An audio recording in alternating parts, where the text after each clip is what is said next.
Some among them were potentially dangerous. Most were loyal. But no one knew what would happen among this concentrated population if Japanese forces should try to invade our shores. Military authorities therefore determined that all of them, citizens and aliens alike, would have to move. This picture tells how the mass migration was accomplished. Evacuation. More than 100,000 men, women, and children, all of Japanese ancestry, removed from their homes in the Pacific Coast states to wartime communities established in out-of-the-way places. Their evacuation did not imply individual disloyalty, but was ordered to reduce a military hazard at a time when danger of invasion was great. Two-thirds of the evacuees are American citizens by right of birth. The rest are their Japanese-born parents and grandparents. They are not under suspicion. They are not prisoners. They are not internees. They are merely dislocated people, the unwounded casualties of war. The relocation centers are supervised by the War Relocation Authority, which assumed responsibility for the people after they had been evacuated and cared for temporarily by the Army. A relocation center, housing from 7,000 to 18,000 people, the entire community bounded by a wire fence and guarded by military police, symbols of the military nature of the evacuation. Each family, upon arrival at a relocation center, was assigned to a single-room compartment, about 20 by 25 feet. Barren, unattractive. A stove, a light bulb, cots, mattresses, and blankets. Those were the things provided by the government. In 1942, the United States government forcibly relocated over 112,000 Japanese nationals and Japanese Americans to remote housing facilities called war relocation camps for the purpose of detainment, re-education, and forced labor. Of those interned, 62% were United States citizens. President Franklin Roosevelt authorized the internment with Executive Order 9066, allowing military commanders to designate military areas as exclusion zones.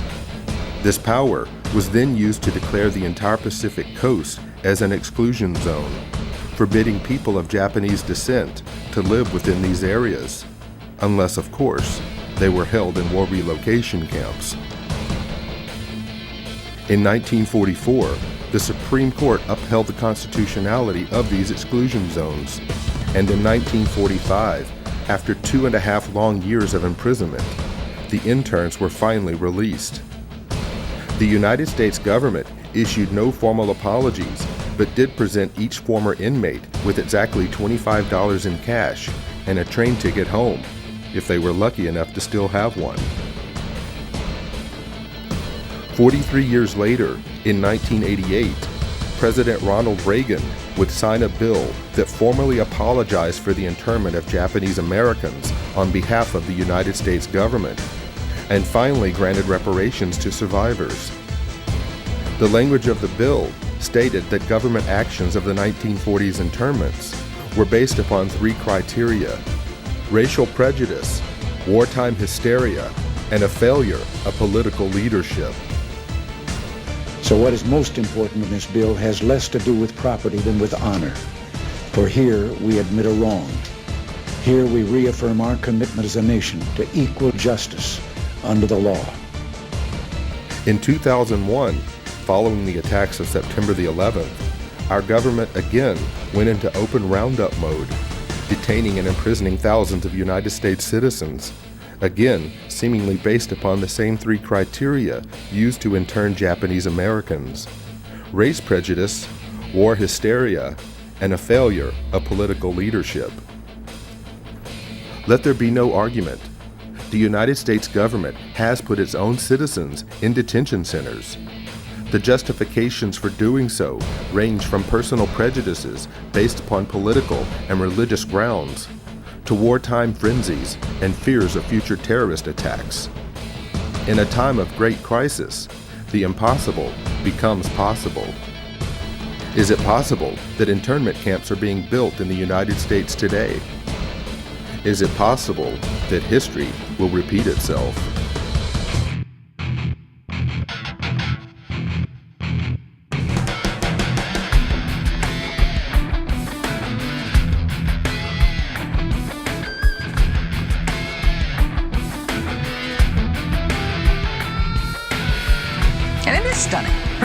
especially to hear President Obama claim the power to keep people in prison indefinitely with no charges against them, no conviction, no sentence, just imprisonment.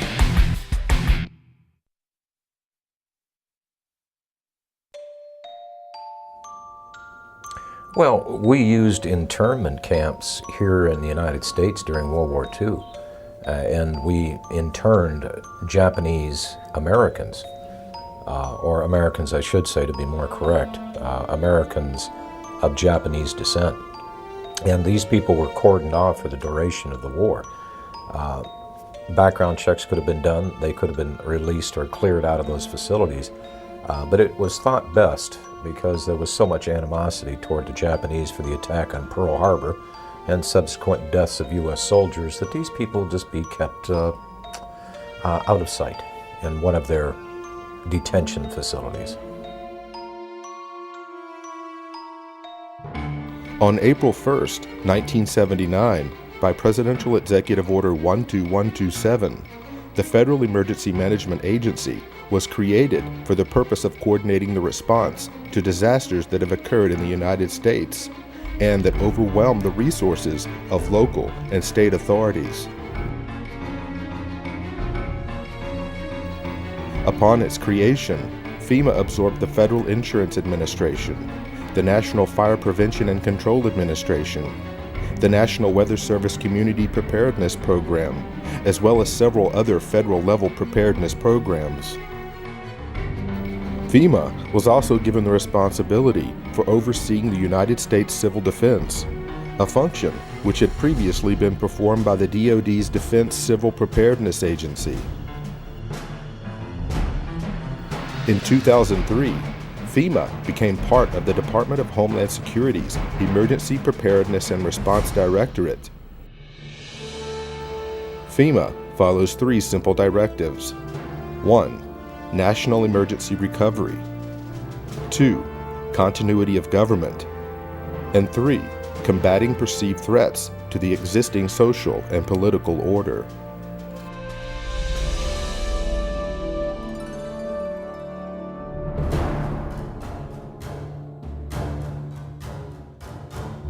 FEMA's implicit objective to provide aid to victims of disasters changed under the leadership of President George W. Bush. Although some may argue, prior to the Bush administration, FEMA's reaction time for responding to and the handling of national emergencies was beginning to improve. But in 2003, President Bush would shift the focus of responding to emergencies in America by placing FEMA under the umbrella of the Department of Homeland Security, whose stated objective was and still is to protect our nation from dangerous people. Did the Bush administration's war on terror mentality take priority over the government's emergency response to provide aid to victims during a national disaster? We're fighting evil. And I remember my first words to him were, Mr. President, my estimate is that 90% of the population of New Orleans has now been displaced. 90%? Yes, sir, I believe it is that bad. That's how bad it is. I really thought that would get just the whole mechanism of the federal government to come charging in, is once again this mentality that it's a natural disaster. It's a hurricane. It's not Al-Qaeda. The most important job of government is to protect the homeland. In the midst of a searing heat wave, Jefferson County residents lined up in their cars for food and water, wondering what took so long. Slow. Everything is slow. The man who runs the county, Judge Carl Griffith, agrees, and in a meeting with President Bush this morning said FEMA's delivery of relief supplies was unacceptably slow.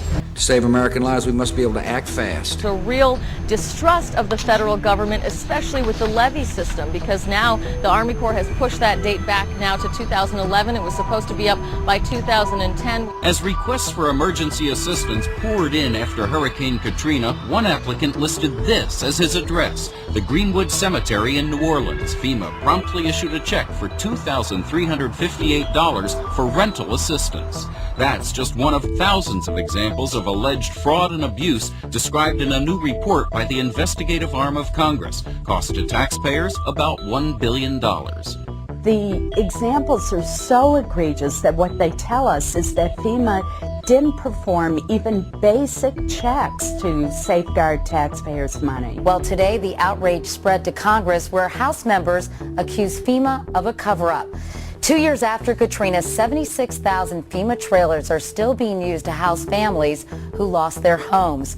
Many of the trailers have high levels of formaldehyde, which can result in dangerous respiratory problems. 3 of my children began having severe nosebleeds several times a week. It got so bad that this past Tuesday I actually had to go to the emergency room. Several deaths may well be linked to toxic levels of formaldehyde gas. It is a sick organization.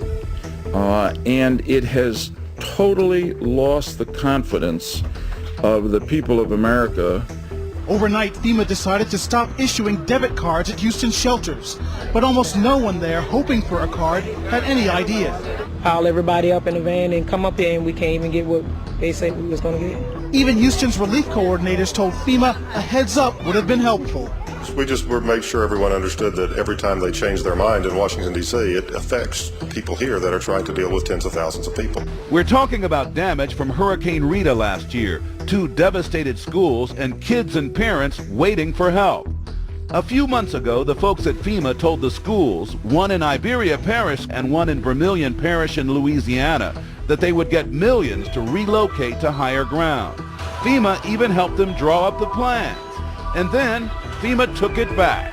Endless delays, he says, caused by FEMA, which just last week delayed money for rebuilding yet again. They're more worried about their own positions in FEMA, their own salaries, than the recovery process down here. There is a new hitch to report about those infamous FEMA trailers. After spending nearly $3 billion taxpayer dollars to buy them, it turned out many went unused, and now FEMA is unloading them at bargain basement prices while other people need them. After a lengthy investigation, the congressional architects of the Department of Homeland Security concluded today that FEMA, the agency that is supposed to respond to hurricanes and national disasters, should be taken out of the mammoth Homeland Security bureaucracy, disbanded, then put back together in a better way and placed under direct control of the president during emergencies. A Senate report on the government's response to Hurricane Katrina says FEMA is so far beyond repair that the agency should be scrapped. It said that agency failed, in its view, to anticipate and then respond to Katrina. FEMA is discredited, demoralized, and dysfunctional. FEMA is discredited, demoralized, and dysfunctional.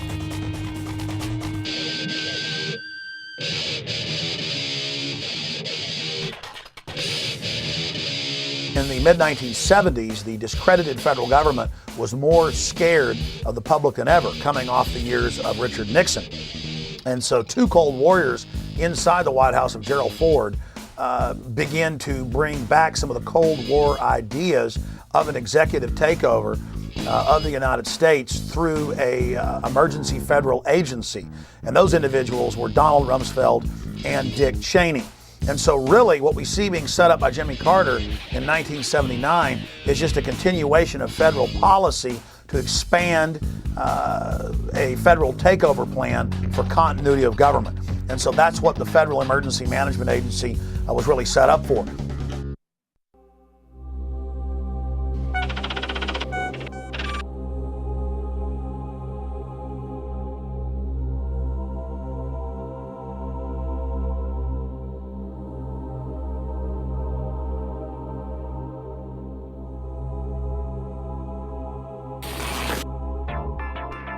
Colonel North, in your work at the NSC, were you not assigned at one time to work on plans for the continuity of government in the event of a major disaster? Mr. Chairman. I believe that question touches upon a highly sensitive and classified area, so may I request that you not touch upon that, sir. One of the programs that got exposed during Iran-Contra was Rex 84. And Congressman Jack Brooks, in those hearings, brought up the fact that in reality, FEMA was a cover for a huge continuity of government program in case the American people ever rebelled. And that was the architecture or the blueprint for the illegitimate shadow government to fully take over the functions of the entire federal government, suspend the Constitution, suspend the Bill of Rights, and arrest whoever they wanted to. And FEMA was going to control the camps that the people were going to be put into. And FEMA would be the main governmental institution with different directors over every agency. And now when you watch FEMA on television, it's always a colonel or a general or an admiral in uniform who's over the different departments. The martial law portions of Rex 84 were outlined in a 1982 memo written by FEMA Deputy John Brinkerhoff. Martial law was to be declared in the event of a national crisis, yet the plan did not define the term national crisis. The plan allowed FEMA to take control of both federal and state governments, appointing military commanders to replace duly elected officials. The plan also called for the rounding up of at least 21 million American Negroes for delivery to numerous military bases converted into prison centers, also known as FEMA relocation camps. Why? Because at that time, African Americans were classified as one of the largest threats to the continuity of the federal government. Who does the federal government consider the biggest threat these days? The convergence of globalization and technology has created a new brand of terrorism. There were persons who, for whatever reason, came to view their home country as the enemy.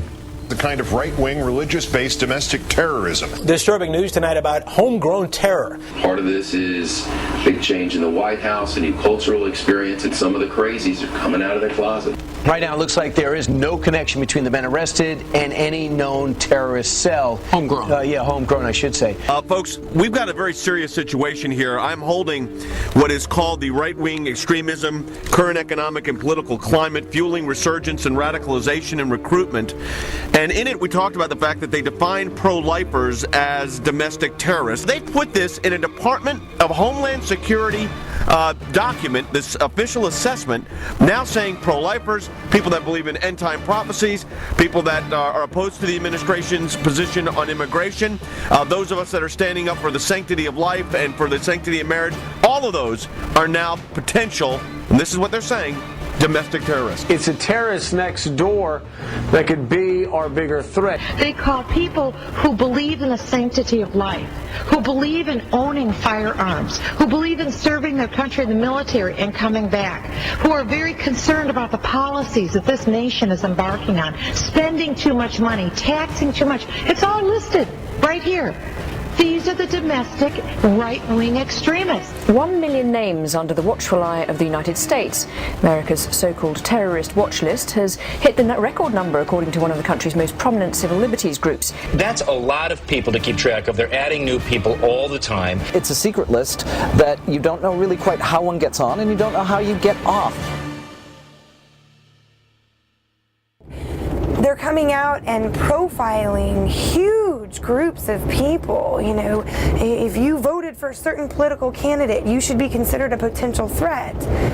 And you couple that with things like the Patriot Act, where if you are a threat in their eyes, you can be held without access to judge, jury, and without access to a lawyer or even to your family. That's very concerning because we've watched our country go through and do this to brown people, you know, overseas. They're rounding up enemy combatants and they're putting them in camps and they are torturing them. That is a fact. We know that. In May 2007, President Bush signed the National Security Presidential Directive 51. The unclassified portion of NSPD 51 states that in the event of catastrophic emergency, a cooperative effort among the executive, legislative, and judicial branches of the federal government, coordinated by the President, will replace normal governmental procedure. Most Americans would agree that it would be prudent to have a plan to provide for the continuity of government. They have such a plan. They introduced a little sketchy public version that's clearly inadequate and doesn't really tell us what they have in mind. But they said, don't worry, there's a detailed classified version. But now they've denied the entire Homeland Security Committee of the United States House of Representatives access to their so-called detailed plan to provide for continuity of government. They say, trust us. Trust us? George W. Bush or Barack H. Obama, the corruption, the tyranny just expands like PDD 51, where the president says, Congress, you have no authority over any way the government runs ever again during an emergency. The presidency runs everything. You are literally titular. You are a figurehead. You are ceremonial. And congressmen then on the Homeland Security Committee, as high a level clearance as the president, said, we want to see the entire PDD 51. And the White House says, no, you don't get to see it because PDD 51 removes you from that process. This is high treason against the people. It is high treason to have the executive telling the Congress, you can't see Presidential Decision Directive 51. You can't see its accompanying executive order. You don't have any authority over anything anymore. FEMA is dysfunctional. This is high treason against the people.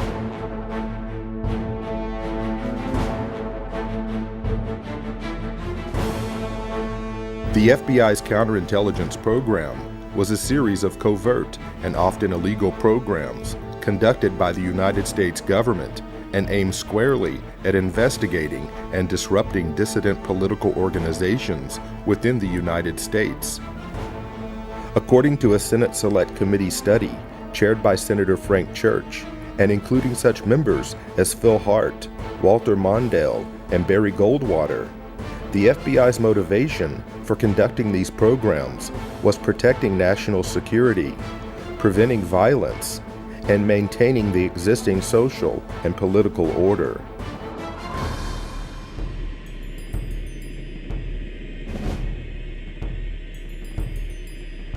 Targets included the Black Panther Party, the Ku Klux Klan, communist and socialist organizations, as well as nonviolent civil rights organizations, anti-war groups, and a broad range of organizations lumped together under the title New Left, which included groups labeled for intensified attention, such as the Southern Christian Leadership Conference, the Student Nonviolent Coordinating Committee, and Congress of Racial Equality. Over the course of 4 presidential administrations, FBI Director J. Edgar Hoover ordered FBI agents to expose, disrupt, misdirect, discredit, or otherwise neutralize the activities of these movements and their leaders. Speakers, teachers, and writers, even individual student demonstrators with no group affiliation, were all fair game. Individual case studies revealed that the FBI was successful in preventing the distribution of books, newspapers, and periodicals. They prevented groups from forming and disrupted peaceful demonstrations and large anti-war marches, as well as denied groups and organizations facilities to hold meetings and conferences. According to attorney Brian Glick in his book War at Home, the FBI used 4 main methods for their counterintelligence program. Number 1, infiltration, getting agents on the inside in order to undermine trust and scare off potential supporters. Number 2, psychological warfare, planting false media stories, forging correspondence, making anonymous phone calls, spreading misinformation about meetings and events, setting up pseudo-movement groups run by government agents, and manipulating and threatening parents, employers, landlords, school officials, and others to cause trouble for activists. Number 3, harassment through the legal system. The FBI and police abused the legal system to harass dissidents and make them appear to be criminals. Officers of the law gave perjured testimony and presented fabricated evidence as a pretext for false arrest and wrongful imprisonment. They also discriminatorily enforced tax laws and other government regulations. Number 4, extralegal force and violence. The FBI and police threatened, instigated, and themselves conducted break-ins, vandalism, assaults, and beatings, all in the name of maintaining the existing social and political order.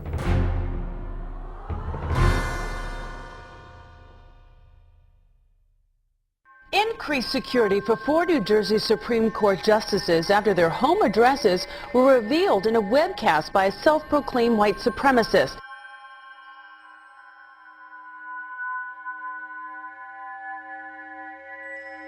Welcome to the Hal Turner Show. Doesn't a noose symbolize hate, bigotry, division?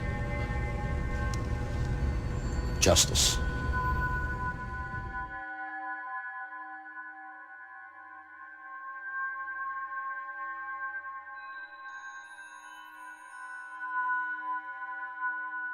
Who are you? Where are you calling from?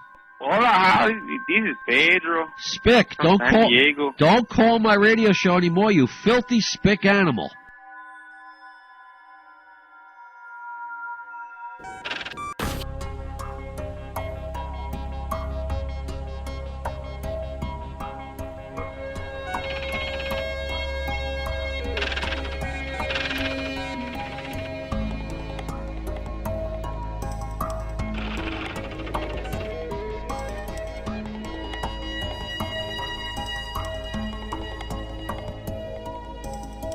People were being profiled and stopped if they had certain kind of bumper stickers on their car, like a Ron Paul bumper sticker or a Chuck Baldwin supporter.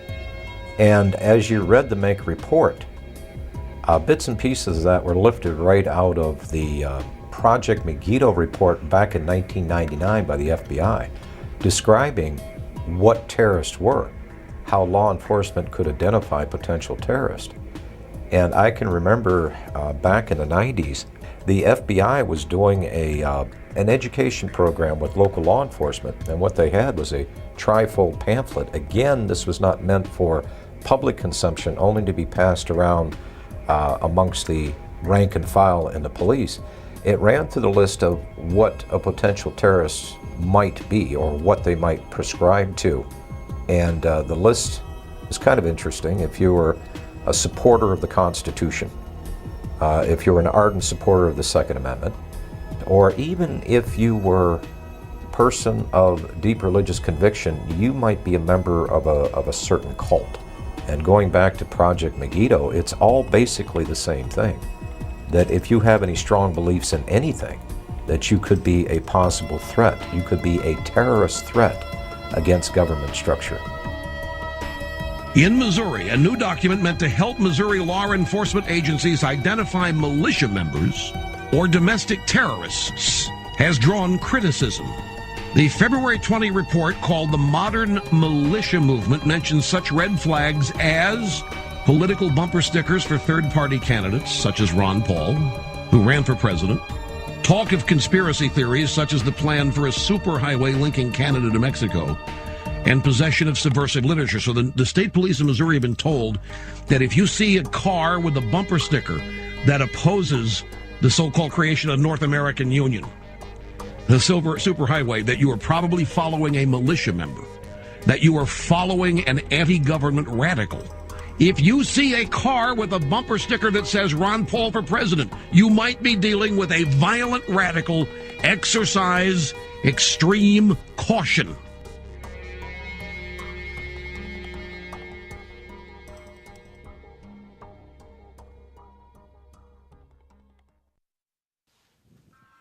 You're watching Camp FEMA. We're going to go back to the film here in just a moment. But every week I am called by Salon, Newsweek, you name it, saying, Mr. Jones, what's your proof of FEMA camps? And then I give them the evidence that you see in this documentary. And we go over the Military Commissions Act and the fact that Halliburton was in the Houston Chronicle and Wall Street Journal getting huge government contracts to build these camps. And there's been congressional hearings about it. And they have the National Emergency Centers Act. And they're introducing legislation to be able to arrest citizens and strip them of their citizenship and their rights and hold them in detention centers. We know about black sites and ghost sites overseas. And all of this evidence is in the film Camp FEMA. It is vital that you share this link with everyone you know, and that you also support the filmmakers by getting a copy of Camp FEMA American Lockdown at campfema.com or infowars.com. And of course, you can also download it in super high quality at prisonplanet.tv. Again, ladies and gentlemen, we are turning into a high-tech police state. They are setting up all these secret police powers, and Camp FEMA American Lockdown is something every American needs to see, but also people in other parts of the world, because this global corporate system is setting up the exact same type of archipelago of secret camps all over the world. And the same producers of Camp FEMA, William Lewis and, of course, Gary Franchi, have also released Don't Tread on Me, Rise of the Republic, that shows how the states can take back our nation and the difference between a republic and a democracy. Please support the filmmakers so they can make future documentaries by getting the DVDs at Infowars.com or CampFEMA.com. Now back to Camp FEMA.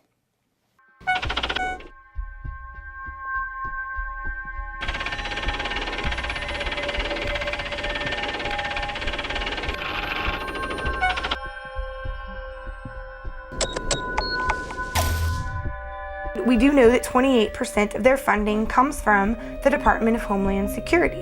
This is not the first time that a report has been issued to Missouri law enforcement and surrounding fusion centers in other states by the MIAC Center.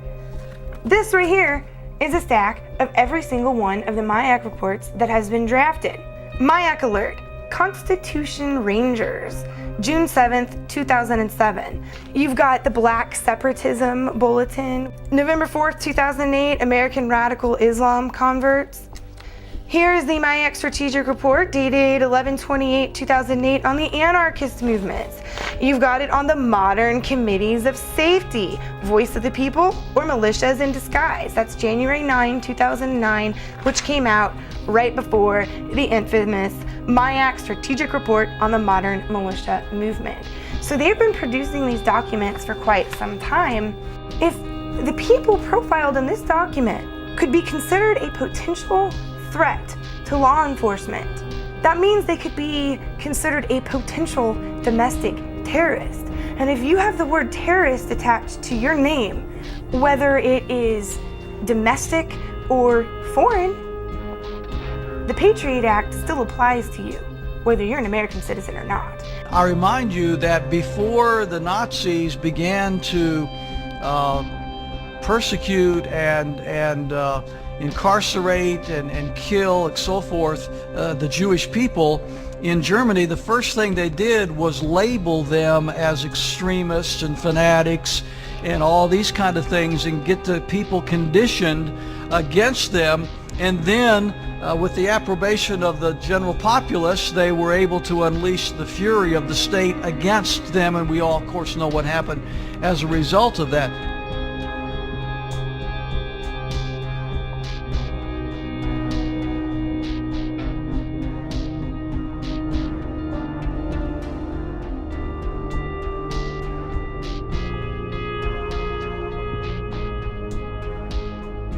Is that the face of a terrorist that they had to know where that cash came from? Again, it's turning more into fascism. It's one thing for them to make sure you don't have a gun or a bomb in your pocket.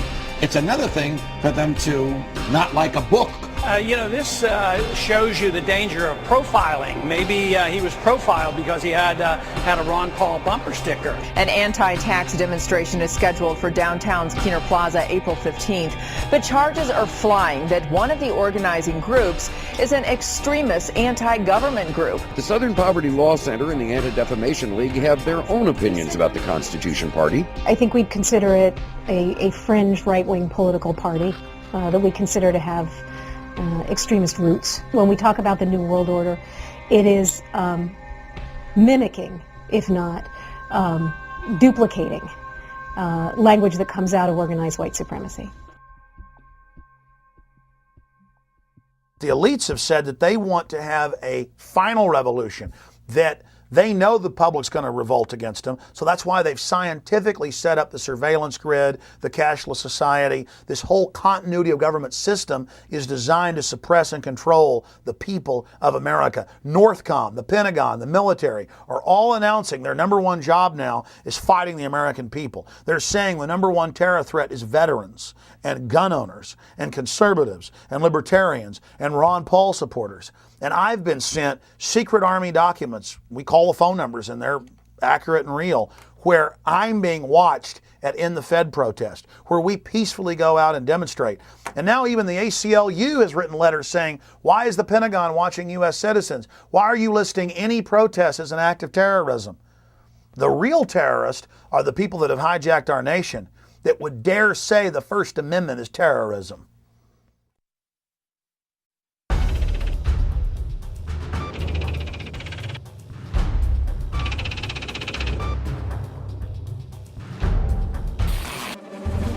Two new reports out document an alarming rise in the number of hate groups in the United States. The Southern Poverty Law Center's intelligence report found 926 active hate groups in the country. That's up more than 50% from just 2000. Morris Dees is the founder of the Southern Poverty Law Center. He joins us from Montgomery, Alabama. Good morning, sir. Your report dovetails with a brand new report from the Department of Homeland Security claiming basically the same thing. And they say part of it is because of the election of President Obama. Other part of the responsibility goes to the deteriorating economy. The political climate, the election of Obama, the immigration issues that have faced the United States over the last 5 to 10 years, and now especially the economy, is almost causing a resurgence of what we saw in the days of Timothy McVeigh, almost a militia movement that's being reborn in the United States. Homeland Security says people who oppose abortion or worry about the threat of illegal aliens could pose a radical threat to America. It warns about groups and individuals dedicated to single issues like abortion, immigration, and gun rights, and even raises a red flag about veterans returning home from the wars in Iraq and Afghanistan. Doesn't this report seem to lump in ordinary Americans who have real concerns about stuff with nutjob racists and anti-Semites? There's one thing that's glaringly missing here. No discussion about the real terrorists, the Al-Qaeda cell groups and others that are located inside the United States. It's all about domestic. It's not overseas. The most dangerous. It literally changes the entire focus for the Department of Homeland Security has been doing. I was passed by an Oklahoma City police officer vehicle, and they slowed down, got in behind me, followed me for about 3 miles, and then pulled me over. When the officers approached my vehicle, they asked me if I knew why I was being pulled over, and I said no, I had no idea. And they said it's because of the sign in the back of your truck. And I said, my sign that says aboard Obama, not the unborn. And the officers said yes, that's why. Later that afternoon, I got a call from the Secret Service. They wanted to do a quick walkthrough of my house to make sure I wasn't some kind of radical racist. Why would Americans, under the guise and the threat of worldwide terrorism, why would they willingly give up or relinquish their rights to government when our rights did not come from government in the first place? Our rights merely came from God. They were enumerated by the government, put in the Bill of Rights as a reminder not to us, but those in power as to not violate them. And I know the history of government, not just American government, but the history of government well enough to know that most governments acquire power and they do not like dissent. We are losing our freedoms in the United States. Most Americans do not realize that we have free speech zones in the United States. I mean, talk about an oxymoron. You know, all of the 50 states are a free speech zone. You're an American. That by definition creates a free speech zone. We have freedom of speech because we stand up and say what we think, not because the Founding Fathers ratified the First Amendment in 1791. So if we're losing the free speech zones, the governments in general throughout history have tried to quell dissent by controlling the media, which we already have in this country, and by generating fear of confrontation. After Seattle, the feds said we can't allow protests anymore in America. It's too dangerous. That's why we're going to have free speech zones miles away from where the events are, in baseball fields and church parking lots where nobody can see you or hear you. You've got your First Amendment, but you've got it way over here miles away. That all started as a beta test in Seattle in '99 with the police, after they'd staged the riots, with hired anarchists coming up to people saying nowhere in the city could they even wear a pin saying no WTO. And the police say, hey, First Amendment is suspended in Seattle, and the news pushed it like it was a good idea and the right thing to do. The lines are open. This is First Word, ladies and gentlemen. At 877-367-2526. Whatever's in your head, call and share it at this moment. Hello. Yeah, how you doing, Alan? My name's Austin from Florida. I was recently looking around on the Army's website, Army.mil, and I came across this document called the Civilian Inmate Labor Program. This was put on 2005, and I was just reading over the first couple pages. Just in the first couple pages, this document on the Army's own website talks about converting military bases and installations into giant prisons and establishing civilian inmate labor programs. Have you ever heard of it? No. This is on Army.mil if anyone wants to look it up. Okay. It came out in 2005. Another conspiracy theory. This is on the Army's website, Yeah. sir. All right, so we're all going to be in prison, right? They're going to have prison Well, term? I don't know, but obviously there's a document that has Yeah, there are lots established of a plan documents for in it. lots of places. But this is on the military's own website. Yeah, okay. Sir. Yeah. Army.mil. Okay. I'm at Army.mil. Says the link's broken. There's no such Army.mil. Can you get to Army? I can't get to Army.mil.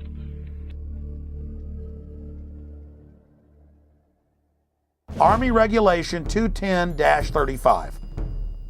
Now, this was set up in 1986 secretly. And for 10 plus years, it was secret. And in 1997, Bill Clinton declassified this, and we were the first major radio show to cover it. Since then, it's been expanded. This lists 12 camps to hold American citizens that have been built by the United States Army. And ladies and gentlemen, some of these facilities have U.S. citizens in them now. But it's all being done administratively. To beta test the Army running camps, they did deals with the federal government and now states to take prisoners convicted in the civilian courts and to then stick them on U.S. military bases administered by the Bureau of Prisons but operated by the U.S. Army. So see, they're taking state and federal prisoners and sticking them under Army control and building these civilian inmate labor camps all under Rex 84 right out in the open, and no media will ever touch this.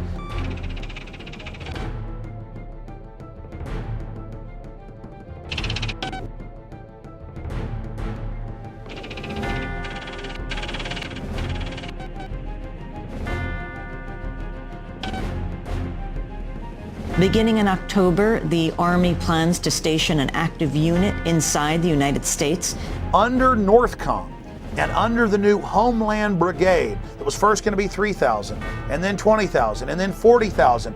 The 3rd Infantry Division's 1st Brigade Combat Team has spent 35 of the last 60 months in Iraq. Combat-hardened troops who've been running camps and centers in Iraq are now coming back to the United States to, quote, carry out law enforcement actions. The Army unit may be called upon to help with civil unrest and crowd control. There has been some concern and some misimpressions that I'd like to correct. The primary purpose of this force is to provide help to people in need in the aftermath of a WMD-like event in the homeland. This force has got no role in civil disturbance or civil unrest, any of those kinds of things. The Army Times reporting, quote, they may be called upon to help with civil unrest and crowd control or to deal with potentially horrific scenarios, end quote. NORTHCOM, the Northern Command that came into being in October of 2002, when that came in, people like me were concerned that the Pentagon was going to use its forces here in the United States, and now it looks like, in fact, it is, even though on its website it says it doesn't have units of its own. Now it's getting a unit of its own. And the Army Times said during civil unrest, inside the United States that the Army's new job would be engaging the American people. The Posse Comitatus Act of 1878 generally prohibits federal uniformed services from carrying out domestic law enforcement duties, except in cases expressly authorized by the Constitution or an act of Congress.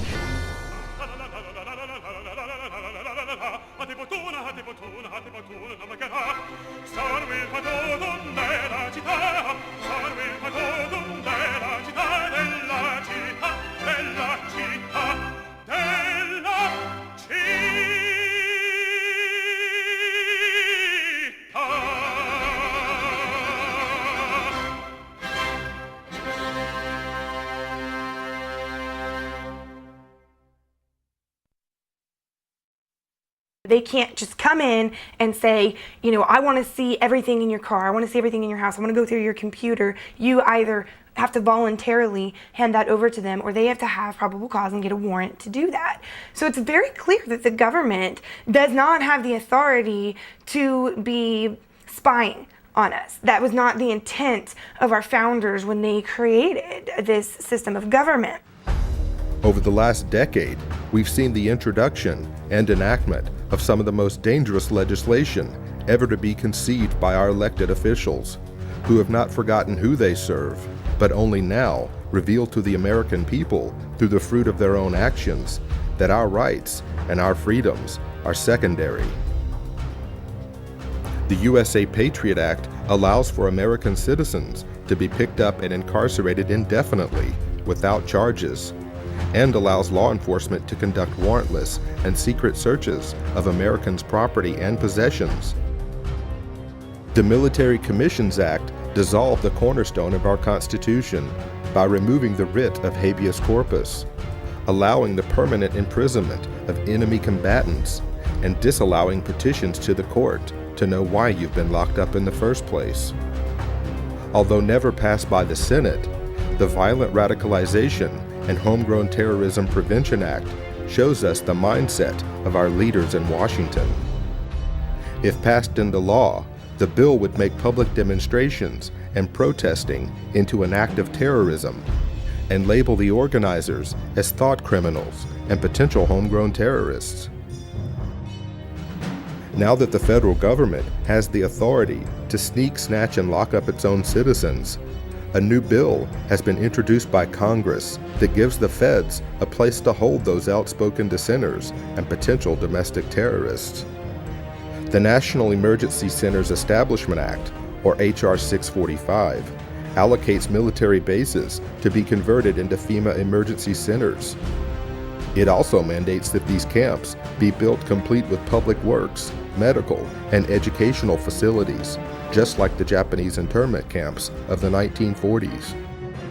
Why is the media on one hand saying there are no FEMA camps, but on the other hand, legislation has been introduced to build them? H.R. 645, titled the National Emergency Centers Act, directs the Secretary of Homeland Security to establish national emergency centers throughout the United States. It's all being done for your own good. The bill directs these camps to be built in existing military installations, whether operational or not, for the stated purpose of providing temporary housing and to meet other appropriate needs as determined by the Secretary of Homeland Defense.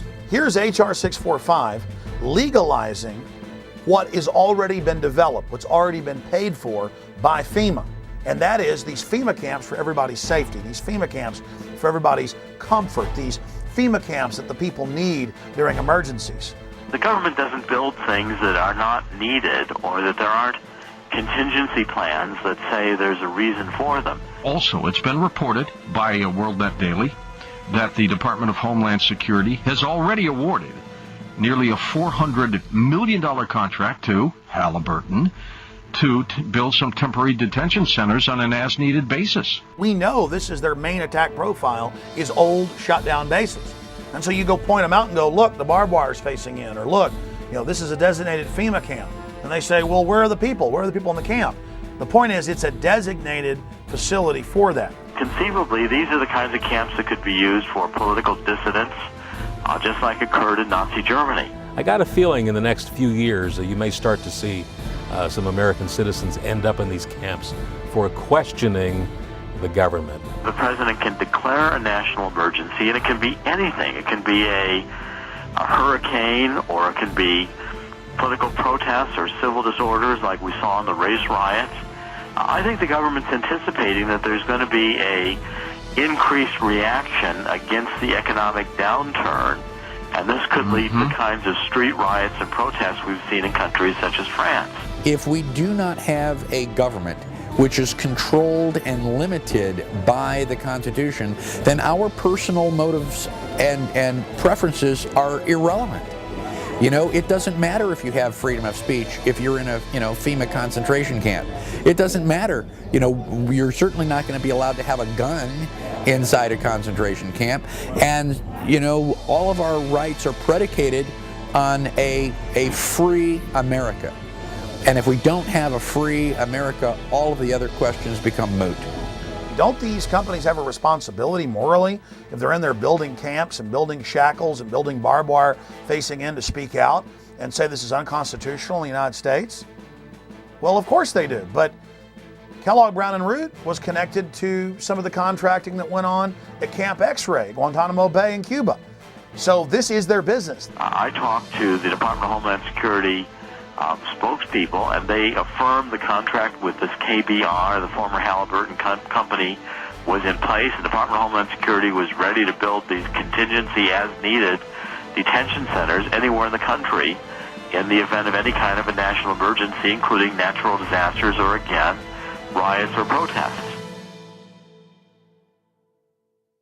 Just because you think someone might commit a crime doesn't mean that they have done anything, and does not mean that you have the right to punish them for what you think they are going to do.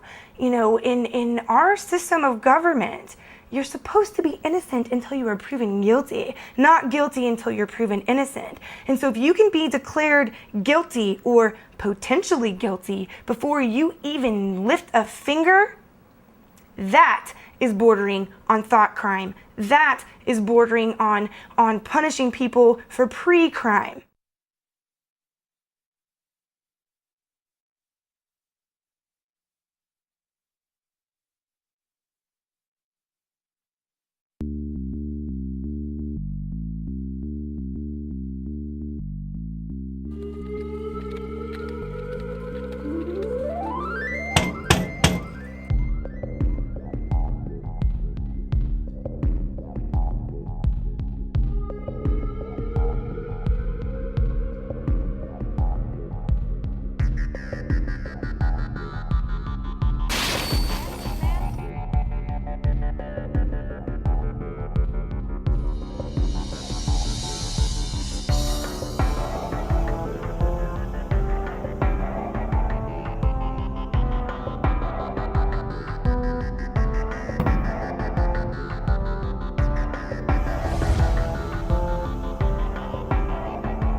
I never understood these words before the thought police showed up at my front door. Liberty isn't something that we touch or feel or grasp in our hands. You can't taste it or smell it or hear it. It doesn't have a particular shape or size or color. It's intangible, elusive, and in constant need of nurturing, or else it withers and dies on the vines of tyranny. Modern tyranny is a lot more sophisticated than the Hitlerian or Stalin-esque things we've seen in the past. But even in Hitler's day, they knew how to sell it. And they advertised the camps as, hey, look, people don't like you here in the Warsaw Ghetto. You're not allowed to have jobs. You're not allowed to work. Get on the trains. We're coming to take you to a safer place where you're going to be able to work and be amongst your own people. They put them on trains, took them to the camps, killed the old and infirm, worked the other people to death. And they advertised, hey, we're going to delouse you, going to give you a shower, march right in here.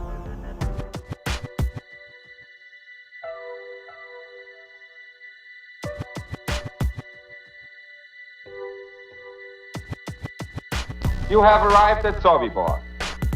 You are in eastern Poland. This is a labor camp. We have brought you here to work. You will work hard, but hard work is good for the soul. So in reality, we are your benefactors. You will be housed, you will be fed. All we ask is your cooperation. If you do your job, you will have nothing to fear. You will be given postcards, right to your relatives, friends, to tell them that you have arrived here safely. We will mail them for you. Unfortunately, there have been reports that typhus has broken out at several labor camps. We do not want typhus at Sobibor. Therefore, first you will be taken to the shower facility, where you will each have a hot shower. Naturally, men and women will shower separately. Women will have their hair cut short before they shower. While you are showering, your clothing will be disinfected. Remember, the better your behavior, the easier your stay will be. As they roll this system out, this total federalization out, they're selling it as if the FEMA camp is a place that the disadvantaged and the poor and the illegal aliens, as the economy collapses, will need to come, will need to stay. Now, in this more modern, sophisticated system, they're going to advertise the camps. They're going to show people getting the free concert, with a rock and roll star, or the Sunday night movie, or the free medical care, and they're going to be beating down the doors to get in the camps. Another way is to have an economic collapse that's fabricated. Okay, you cut lending from banks. Nobody has any money anymore. The economy tanks. Okay, then you've got massive people homeless everywhere. Then there's a problem. Economic collapse. The reaction is people get desperate and need a home. Solution is we present the home to you, which is the FEMA camp, which will be advertised as a wonderful place. Of course, it's a lie. So what you have there is they fabricate a problem to create reactions, which gives the solution they originally wanted in the beginning, which was to get everybody into the FEMA camps. That's how problem. This is the story of history. It's happened over and over and over.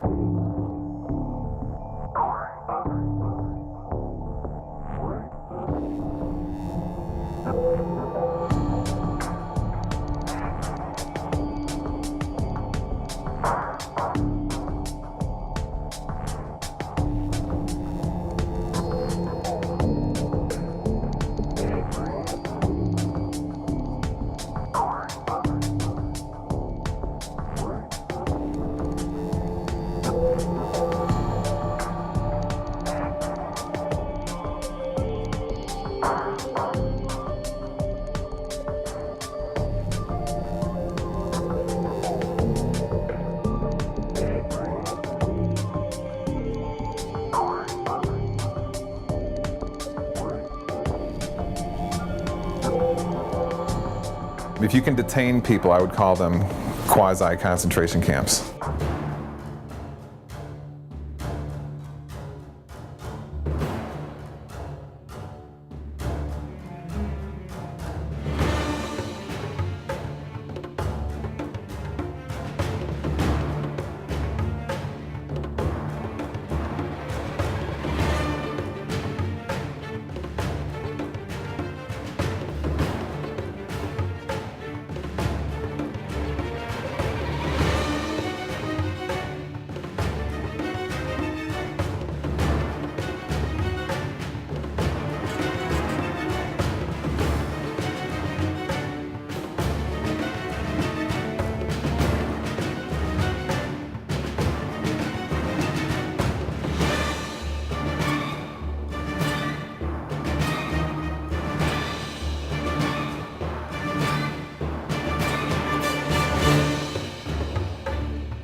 in 1999, American citizens were put in the Sandpoint Naval Brig outside of Seattle, Washington, and the news reported that FEMA was in control of the operation and was using the closed naval base as a mass prison.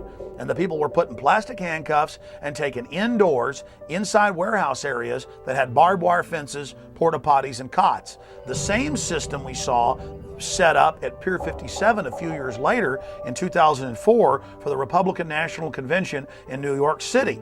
Convention protest groups are not happy with what they call a clandestine detention center. We discovered officers that had to spray tear gas to control one protester, and then at least 4 officers held down another protester. The recent discovery of a makeshift jail in Denver's warehouse district is causing outrage among some. It's a warehouse filled with makeshift jail cells to be used if there are mass arrests. It was apparently constructed to hold DNC protesters. Those cages are for the safety of law enforcement agents and those who are arrested, but Recreate 68 calls this place a concentration camp, unfit and inappropriate. We don't need another gulag or stalag or prison, whatever you want to call it, to house people who just want to express an opinion of a better world. That's why we have the protests. This lot sitting right next to where we're filming right now, it's fairly big, comprising several acres. That itself can be readily turned into a holding area by virtue of some concertina wire, some observation guard post, and a security ring. Doesn't take much. It can be a sports arena. It can be abandoned airports. It could be abandoned military facilities. Any place that you could set up a security perimeter could be used as a temporary internment camp.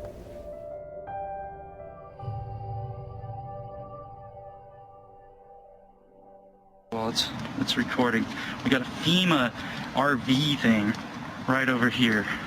I don't think that's a big deal. I think it's A security guard. Yeah, but why is a FEMA RV parked in front of the mall? in front of the mall. In front of the closed part of the mall. That's real weird. Dude, look, it says Department of Homeland It's the Security. Department of Homeland Security parked in front of the mall? In front of that closed part, though. Can you go? No, you can go in there. What kind of, why do we need Homeland Security at the mall? No. Do we need Homeland Security right here? Look, it says it right there. That says U.S. Department of Homeland Security. And why are they parked in front of the mall? Oh, man, that's what I want to know. What are y'all doing here? We just thought. I just want to know, I want to know what y'all are doing here. Step outside. Will you tell me what's going on? I will be more than happy as soon as you step outside. Sure.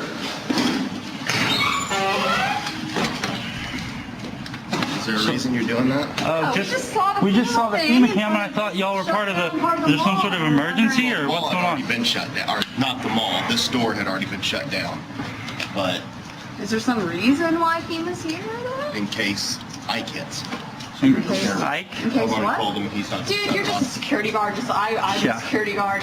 Don't Yeah, I'm sorry, we're part of an organization that is just making sure everybody understands what's going on these days. And I don't understand why y'all are here though. Well and fine. I still didn't explain why y'all are I'm here. not going to. Okay, just don't step. So back. what kind of operations are going on inside? Have a good day. Just tell me what kind of operations are going on inside. They built the temporary detention center. It was about 780 beds that have really made a difference.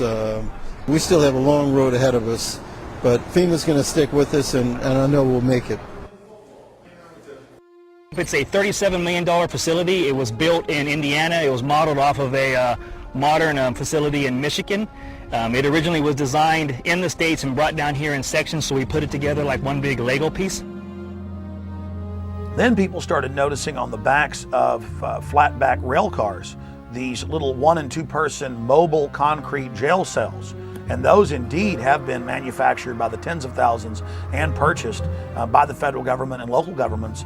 And they've been stockpiling on county, city, state, and federal land hundreds and hundreds and hundreds per site of these little mobile concrete jail cells. So there certainly is a buildup of that type of equipment.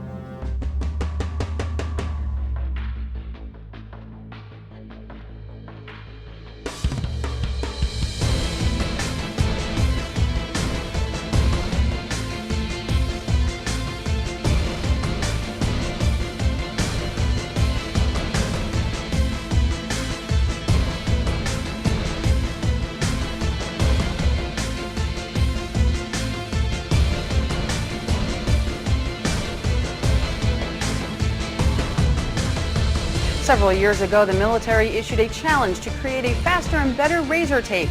They wanted a barrier that would be at least 50 inches taller than the standard fence and one that could be deployed faster than 30 man-hours. Ulster County-based Cobra Systems is getting ready to ship the first batch of its express razor wire to the U.S. military. The system allows soldiers to lay hundreds of yards of wire from the back of a vehicle in just a few moments. This is more of an action of a country that has gone absolutely berserk, that they feel that they would have to jail their own citizens, that the government would fear its own people so much that they would be talking about detaining people or incarcerating them or vetting them or investigating them or whatever. This whole thing has been turned on its head. So anytime that you can demonstrate the power of government and you want to condition people into a way of thinking or to intimidate them or make them fearful, do actions that are going to put the fear of government and authority in people's hearts. Strike that chord and make them shut up. Just when people in this country should be doing exactly the opposite, because I don't even recognize this country anymore. Attention, attention, attention. American forces are here to help. Remain calm. We will not tolerate civil disobedience.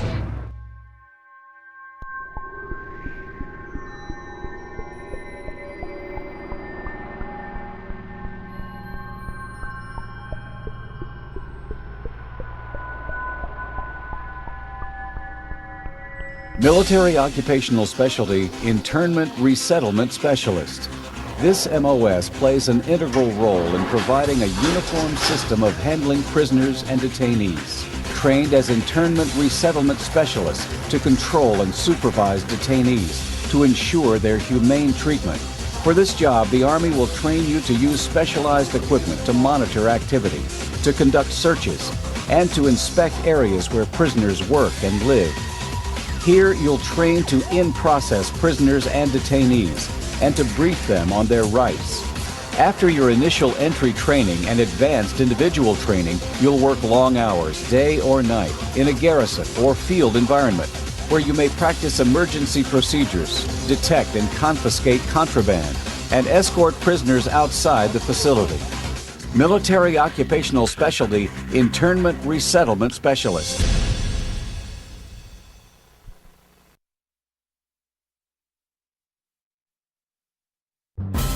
The burden of service has fallen almost exclusively onto the backs of our military. And that's why I won't just ask for your vote as a candidate. I will ask for your service and your active citizenship when I'm President of the United States. Citizenship is not an entitlement program. It comes with responsibilities. A young person joining our military must know that we will only send them into harm's way when we absolutely must. We need to ease the burden on our troops while meeting the challenges of the 21st century. People of all ages, stations, and skills will be asked to serve.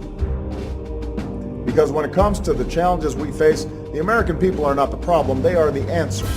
We cannot continue to rely only on our military in order to achieve the national security objectives that we've set. We've got to have a civilian national security force that's just as powerful, just as strong, just as well funded. Everybody somewhere between the ages of 18 and 25 will serve 3 months of basic training and understanding in a kind of civil defense. That universal sense of service, somewhere between ages 18 and 25, will give Americans, once again, a sense of what they are to be American and their contribution to a country and a common experience. We were taught, my brother and I, is that you have an obligation to give back. That's why community service has been such a big part of my life. Our troops need to know that we're making the same commitment to this country that they've made. I love Obama. Obama!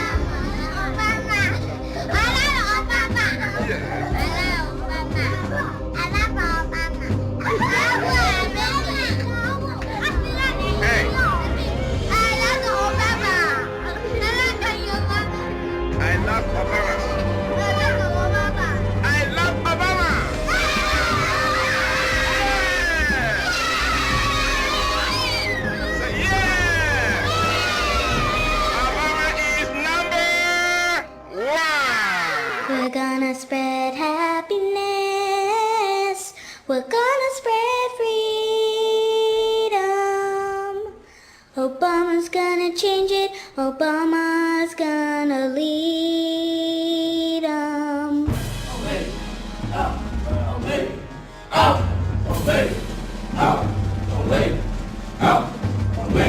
Since then, even the New York Times has reported that they're training the Boy Scouts now with Homeland Security to, quote, take on disgruntled veterans and gun owners in, quote, seek and destroy operations. And they had photos in the New York Times of these kids dressed up in Homeland Security outfits going after veterans and gun owners.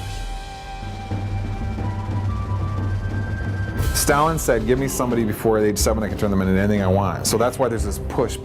Get the kids into the school system, get them to not follow evidence, get them to only do as they're told, get them to be little robots, get them to think it's normal to march up in lines and act like little soldiers and so forth. And then later in life, they'll never know the difference. Everybody has to get rid of the idea that they're an individual. They have to understand that we all have to work in the group for the collective, for the good of the whole.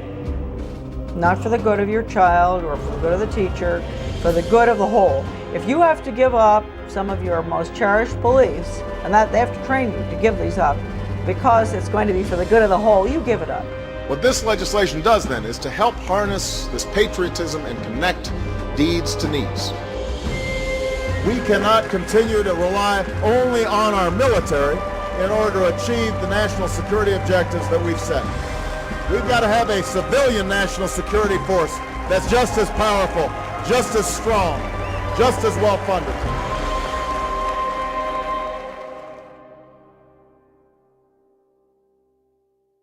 They've been turning on the American people and working against our interests for a number of years. And the people that you may be seeing that are going to be targeted to be put into these camps, these dissidents, these disenfranchised, disaffected people, the government would never, ever turn on the American people. They would never create a situation where they were so displeased with their government that the government may be forced to throw these people in concentration camps. They'd never do that, would they? My name is Sam Ozaki. I'm a native-born American citizen, Los Angeles, California, along with about 120,000 other persons of Japanese ancestry when Franklin Delano Roosevelt signed Executive Order 9066. We were all rounded up like cattle and placed into America's concentration camps. They had designated areas where people would report, and they were transported by bus to they called them assembly centers. They didn't have facilities to house 120,000 persons, so they took over racetracks, fairgrounds, places like that. Work in the camp was slave labor. In fact, they had us making camouflage nets for the United States Army. Now that was absolutely slave labor. Later on, I said we should all have refused to work and then let the Army and the government come in and do all the chores that had to be done. But as I said, we had lost all our, not only our life and liberty, but also our finances. You know, when you think about it later on, we were not much better than Hitler. On the other hand, we have to say that at least we were not gassed and murdered like the thousands that were killed, millions really, in Europe. Although I have to say that there were at least 10 persons shot and killed by American guards simply because they got too close to the barbed wire fence that was surrounding the camps. Native-born American citizens like myself were denied life, liberty, and the pursuit of happiness in total violation of all the Constitution, the Bill of Rights, and so forth. Every morning the children would stand up, face the American flag with liberty and justice for all.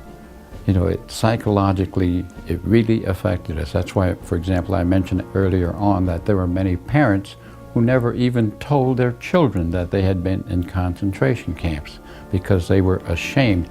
We should not be ashamed. It was the United States government that should be totally ashamed of their behavior and putting 120,000 persons of Japanese ancestry in America's concentration camps. And you have to be alert because it can happen again.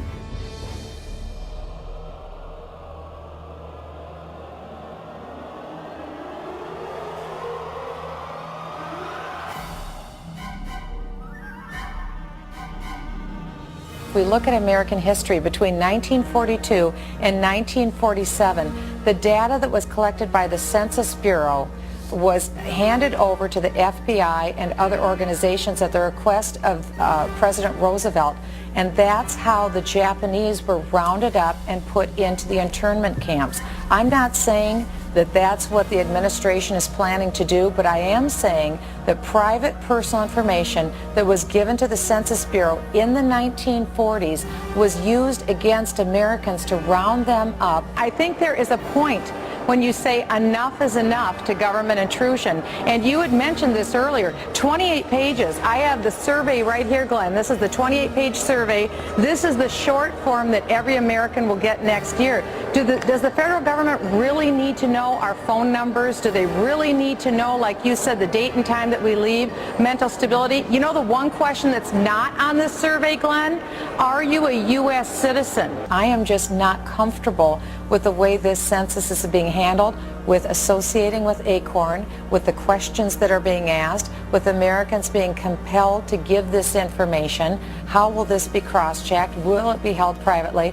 It's up to a $5,000 fine. They're saying that if somebody who is connected with ACORN, now working for the U.S. Census, shows up at your door, knocks on it, and demands to know your race, your employment status, the name of everybody in your household, whether you've ever received food stamps, and your phone number, and everybody else's phone number, and you say, I'm not really comfortable giving that to you, you're going to get fined $5,000. The United States government between 1942 and 1947 passed the Second War Powers Act. They used the U.S. Census information to round up the Japanese and put them in the internment camps. Okay. Americans were told that they wouldn't have their information used against them. They did.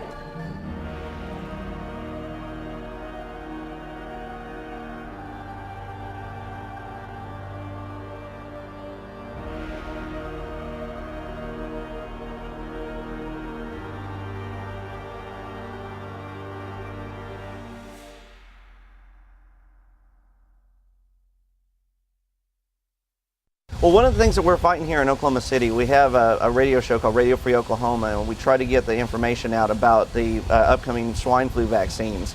You hear that Northcom is coordinating with FEMA to work for the mandatory vaccinations. There's all the legal framework in place through the Patriot Acts and the Emergency Medical Powers Act to force these vaccines on people. And then if you deny it, you know, where are you going to go? Well, they say that you can be charged with a felony or put into a quarantine area. Now it's starting to come into view how these camps could be used.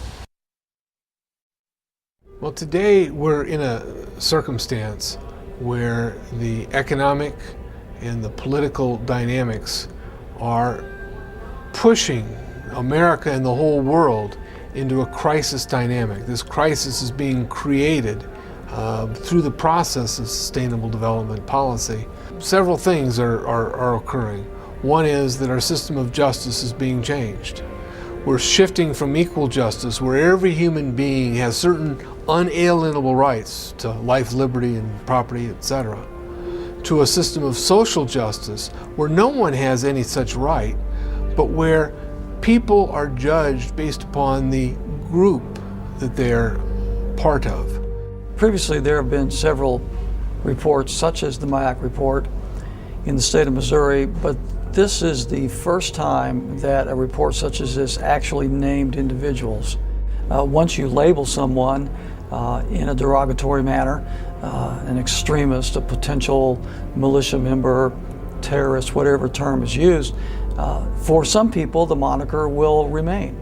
Before you can persecute people, before you can incarcerate large numbers of people, you have to marginalize them. You have to create the image that these people are dangerous to society, or they're extremists or radicals, call them what you will, but marginalize them from the mainstream of society so that at that point the rest of society will accept the persecution that might result upon this group.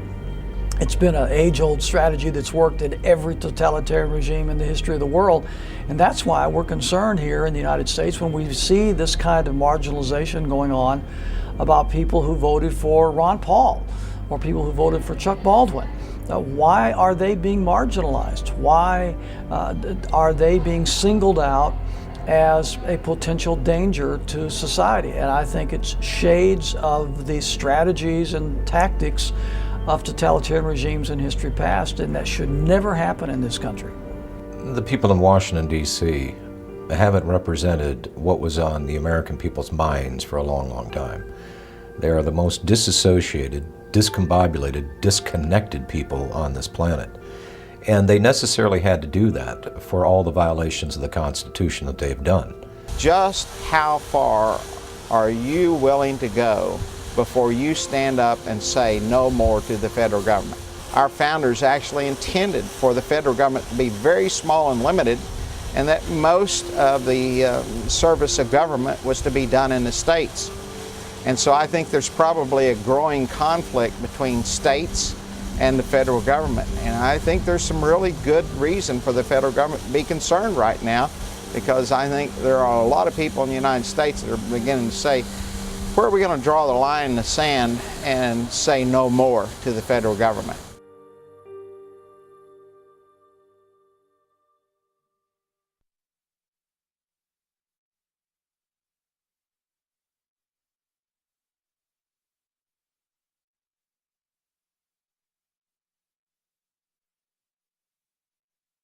Every generation faces tyranny.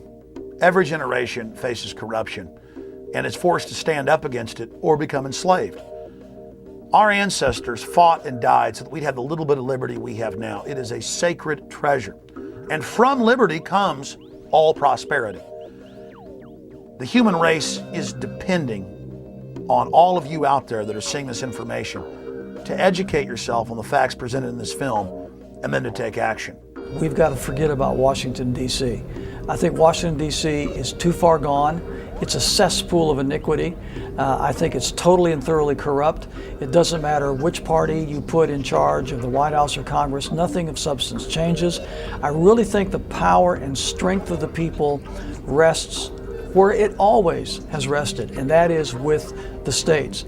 So we need to start putting some teeth into our state laws, and we need to be electing sheriffs that are going to protect us from federal agents when they initially don't understand this because their civics lessons weren't very good in school. The 10th Amendment very clearly says any authority not granted to the federal government by the Constitution belongs to we the people and the sovereign states that make up this union. The states had all the power. They gave some few powers that are listed in the Constitution to the federal government and kept all the rest for themselves. Well, my first guest works for the people of Oklahoma, and he's trying to do right by them. But he believes it's kind of hard to do that when the federal government keeps butting into the state's business. And now he's working to pass a bill in the state of Oklahoma that would declare state sovereignty from the federal government.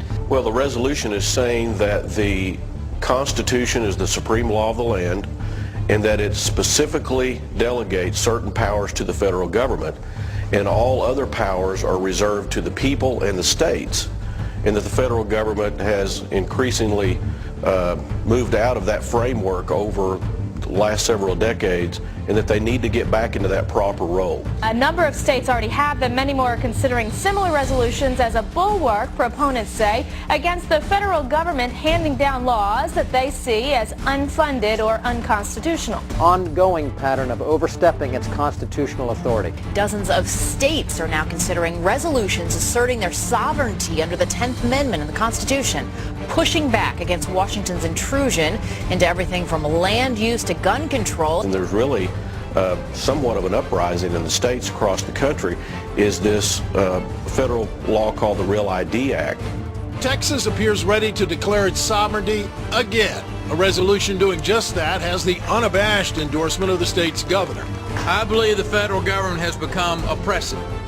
I believe it's become oppressive in its size, its intrusion in the lives of its citizens, and its interference with the affairs of our state. The bill, HCR 50, is currently in Texas's House.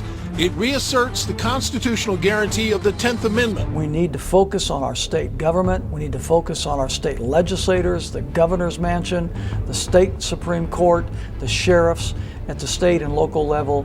All these agencies need to be the focus of freedom-loving people.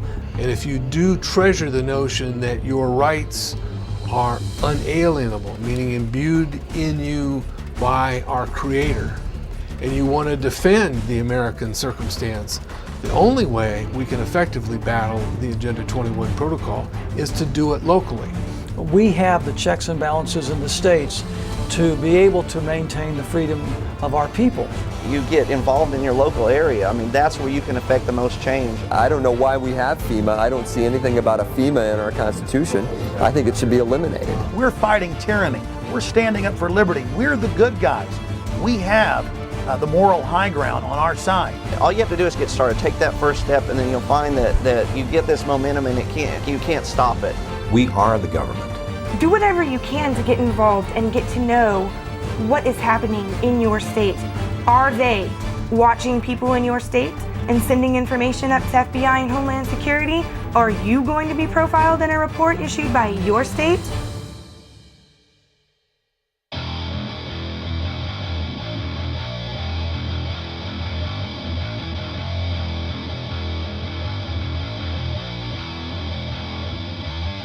Just be alert, study your Constitution, learn all you can. I think there's certain basic organic documents that you need to become familiar with. I would start with the Mayflower Compact. The next one I would urge you to read is Patrick Henry's famous speech where he ended by saying, "Give me liberty or give me death." Certainly the Declaration of Independence is one it's a philosophical framework. The Constitution came along after that to be actually the blueprint or the framework of a building built upon the ideas espoused in the Declaration of Independence. You must read the Federalist Papers and the Anti-Federalist Papers, Northwest Ordinance, George Washington's Farewell Address.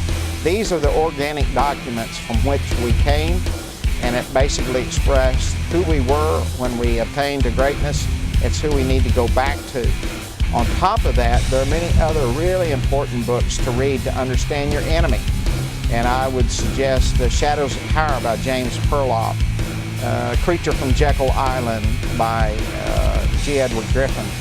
Another one actually written by one of the enemies, in my opinion, is Carol Quigley's Tragedy and Hope. So read those books, study and all to know what we are, but also equip yourself with understanding of who your enemy is, because we're in a struggle for our future at this point in time.